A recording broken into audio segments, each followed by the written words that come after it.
Olá pessoal, tudo bom? Meu nome é Lucas e esse é o Marlon. Nós iremos falar sobre sociedade simples e sua dissolução.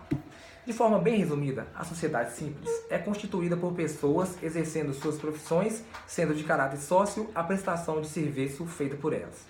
Um exemplo disso que nós podemos trazer seria a sociedade entre dois médicos, tá? Que eles se unem, ele forma uma sociedade para criar um estabelecimento, uma clínica, com a função de fazer um atendimento médico exercido por eles mesmos, de forma intelectual, ou seja, não mercantil. Isso. E como vocês sabem, toda sociedade se inicia com a intenção de ser para sempre, almejando que os sócios colherão lucros da vitória a cada exercício social. Porém, muitas vezes não é isso o que geralmente acontece. Nesse caso, nós podemos verificar, como o Lucas disse, o fato de ser uma sociedade e desenvolvida e criada por pessoas, existe a possibilidade dessa dissolução, que nada mais é do que o encerramento das atividades dessa sociedade, que podem ser parciais ou totais. Sim. Na dissolução parcial, é um momento, primeiro, que é preciso deixar claro que a dissolução parcial não implica necessariamente na extinção da sociedade. Apenas significa que o vínculo societário ele será desfeito.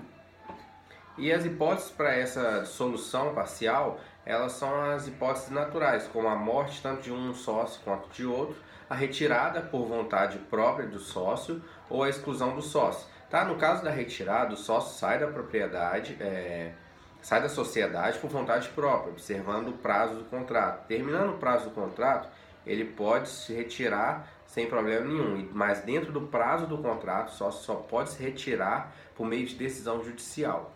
Sim. Em outro caso, nós iremos falar sobre a exclusão do sócio. A exclusão do sócio é uma espécie de punição, de penalidade.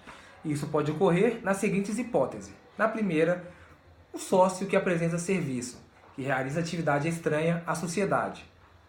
Ou sócio remisso, exclusão judicial de caso falta grave, incapacidade superveniente e sócio remisso. Em todas as hipóteses, o sócio excluído tem direito ao ressarcimento, tá? Além disso, ainda que essa judicial, é importante ressalvar isso. E tem a questão da dissolução total, tá? A dissolução total pode ser pelo vencimento do prazo do contrato, salvo junto com o requerimento dos sócios, tá? Após o vencimento do prazo do contrato, os sócios podem optar por manter a sociedade ou fazer a dissolução total, tá? Com o senso de unanimidade dos sócios. De forma deliberada, os sócios, por meio da maioria absoluta, votação, opinião, os sócios podem estar encerrando as atividades.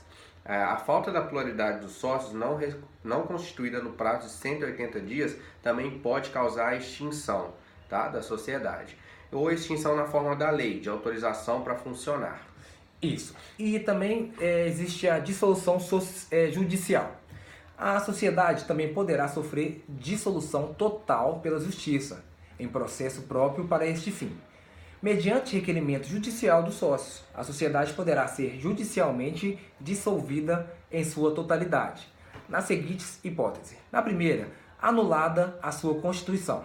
Quando a constituição ou registro apresenta defeito, devendo ser anulada, ou tendo anulação decretada.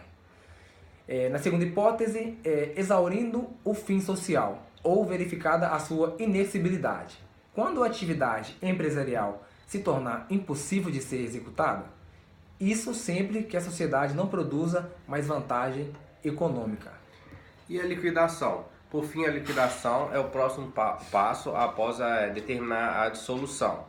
A liquidação nada mais é do que o conjunto de procedimentos para apurar os ativos da sociedade, transformar os ativos em dinheiro e pagar o passivo. Seria o acerto final do findamento dessa sociedade. Então é isso, pessoal. Esse foi o nosso trabalho sobre a dissolução da sociedade simples. Valeu. Obrigado.